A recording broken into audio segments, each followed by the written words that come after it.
Today's video is sponsored by BetterHelp.com, and I've been with them for a long time.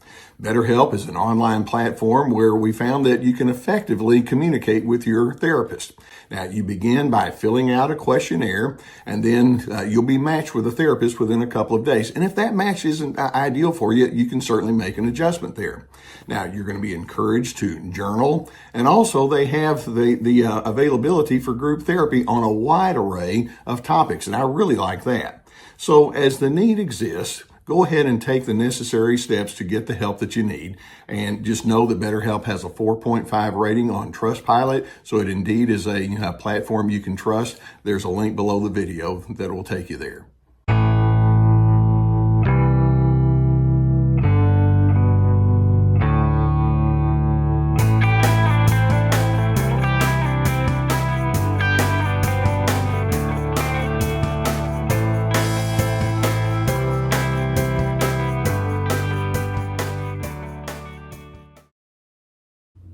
You'll often hear people like me talk about how narcissists can be very fear-based. Now, when we say fear-based, it's evidenced by the fact that they are so darn defensive, and you can't get through to them. They have a shield of protection around them, which makes them very antagonistic. They typically are more negative when difficulties come along, critical, angry, contentious. All of this implies them feeling threatened. And then when you take it a little bit further and ask, so what are they so threatened by? Well, they're threatened by being insignificant. And by that, I mean a nobody. They're threatened by being judged. They're threatened by appearing weak. They're threatened by the potential of rejection or being mocked or being irrelevant. They're threatened by being controlled. There are all sorts of things that are roaming through their mind, and they're thinking, I'm not going to let the world come to me and do things to me that I don't want. They've got a hard negative shell that they live behind, and as a result, they can be very difficult to engage with. Now, this brings us to a trait that I want to talk about here today that just completely confuses the narcissist, and that's the trait of softness. Now, I wonder if you can see that having a soft approach to life is actually having a strong approach to life.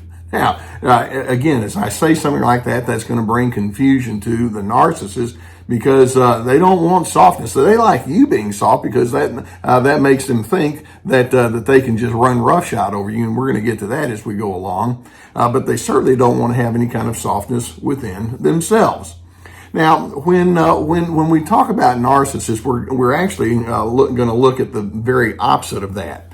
Narcissists emphasize power, and they want to overpower other individuals. And now let's just take it a little bit further. They almost have to overpower, and notice the term over. They have to be above you. Narcissists, in their fear and confusion regarding the soft side of life, they'll hold to unwavering opinions.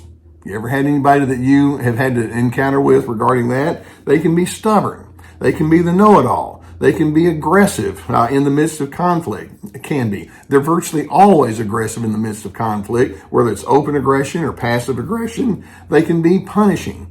They keep an enemies list, if you will. They insist upon conformity. They create an in versus out paradigm. They motivate via pain induction. Think about that one for just a moment. And they're totally into self-gratification. Now, I want you to put this into the context of how this can play out. I wonder how many of you can look back in your earlier years and say, well, actually, I was exposed to anything but softness in parenting. There was harsh parenting, perhaps, that you were exposed to, or it may be that you have lived with a highly argumentative partner. Maybe you have worked with people who are conniving and backstabbing in the way that they engage with you. Maybe you had friends that you thought were friends anyway, only to find out that they were working against your best interest behind your back. It may be that as you look at political leaders or religious leaders, people who have a position of authority, they use their authority to emphasize their own bully pulpit, and they absolutely have to be correct, which means that's another euphemism for harsh. I mean, narcissists will eschew anything that comes across as soft. Power, dominance, being overbearing, being forceful, those are their calling cards. Why is that? And this is so important for you to understand, because as you engage with them, they're going to try to make you have to be the problem. These people are in compensation mode. They see life in very negative terms. They have learned very early on that if they just allow their real self with pluses and minuses showing, that's not going to be enough. And so they've determined that they have to elevate themselves, and if they have to be mean in the process, so be it, but they are not going to be soft. And in fact, if you suggest that they should be soft, they could just look at you and say, are you kidding? And that means I would have to give up my attitude of superiority over you? No way. Now, when you're dealing with somebody who thinks like this, it can be like having to figure out how to live with alligators. You're constantly wondering, are you going to chew me up or what? Because this can be really ugly. But let's dive into that topic of softness. What does it mean to have softness in your life? Now, it wouldn't shock you in the least to hear me say softness starts with an attitude of empathy. I have my needs, my feelings, my perceptions, and I know you do too. Just as I would like to be understood, I know that you would like to be understood. What would that look like? As you emphasize softness, you're thinking, as best as possible, let's get out of this competitive stuff and let's see how we can coordinate and harmonize with one another. Narcissists, when you say that, they hear compromise is like, nope, that means I'm giving up power, which it doesn't, but that's how they think. In softness, kindness is prioritized, as is goodness and tenderness and friendliness. When you have a soft approach toward life, you look for ways to encourage people and be uplifting as opposed to its opposite. You can have patience when patience is required, realizing that patience can actually be a very powerful strength. Now, when we have softness, it doesn't mean that you don't have firmness. In your commitment to softness, you realize you're doing no one any favors by just being a patsy or being somebody that can be walked all over. So you can have softness and firmness at the same time. But the bottom line is you still want to be decent. You still want to have as much respectability as possible. Narcissists cannot figure out that nuance whatsoever. Along with that, then, we can say that in your commitment to softness, you can still have boundaries. But it'll give you a different perspective on boundaries. Rather than boundaries being somebody knowing when they can say no or telling people what to do, boundaries starts with you having a sense of meaning and purpose in your life. What would be the ground ingredients or the floor ingredients for that sense of meaning?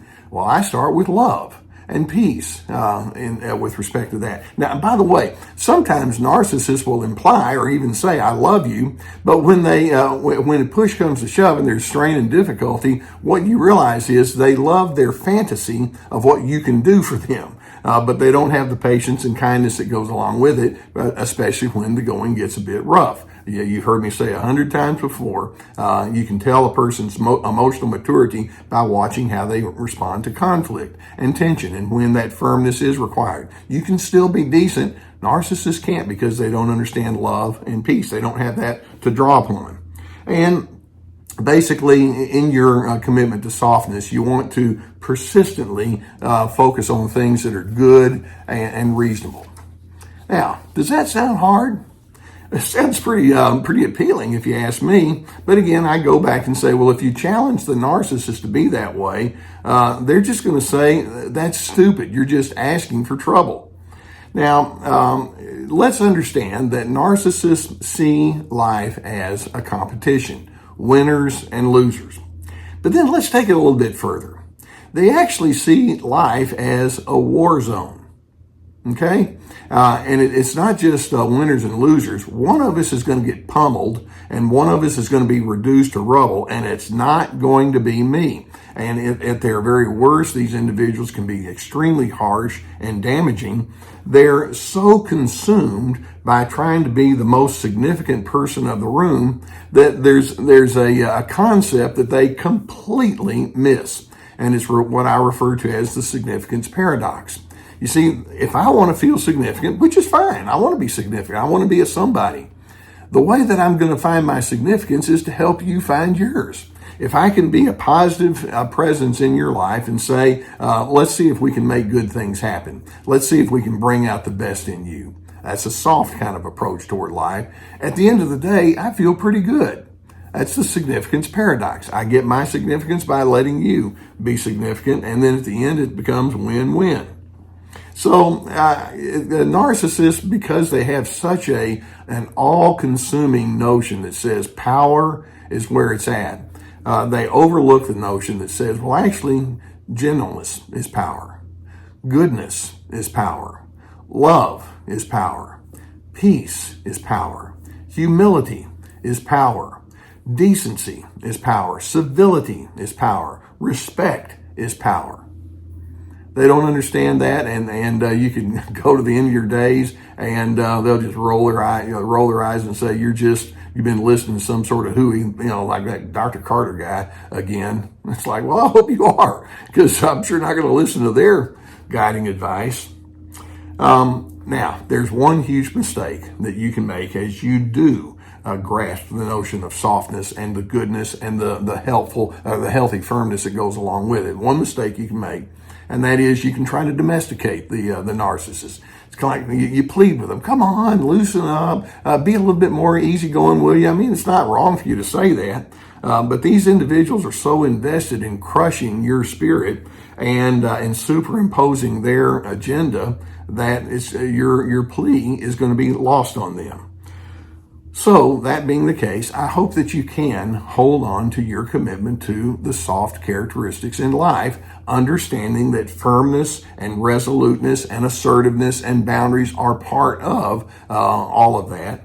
And I'm hoping you can remind yourself, I want to be guided by love. I want to be guided by peace. And sometimes it's going to require me to have what I refer to as positive stubbornness, and that is I'm not going to get down into the pit with other individuals, and I'm not going to go along with schemes that I just can't believe in. So we're going to hold on to that sense of resoluteness. But ultimately, I'm hoping your thoughts can be guided by one enormous question, and that is, what would goodness and love require me to be? That's it. That confuses narcissists all the way down to the core of their being. And I hope that videos like this can give you some good things to think about and good awareness of where they are, and hopefully motivation for where you can be as the better alternative. Now, if you haven't hit that subscribe button, I would encourage you to do so. We're going to keep more videos coming in your direction. Now, you know that I'm a huge proponent of therapy. Obviously, I'm a retired therapist now, but I spent 40 plus years in the therapy office. I believe in it. If you have a therapist in your area, that would be great. If you don't, or if you would prefer differently, we have a link to the folks at BetterHelp.com. It's an online therapy resource, and it's proven to be quite effective. All you have to do is go on there, click through, and answer a few questions and select a therapist that can work with you. Please, as the need is there, and if you're struggling with some of this and you have some especially difficult circumstances, get the help that would be warranted. Now, I'd also invite you to go onto my website.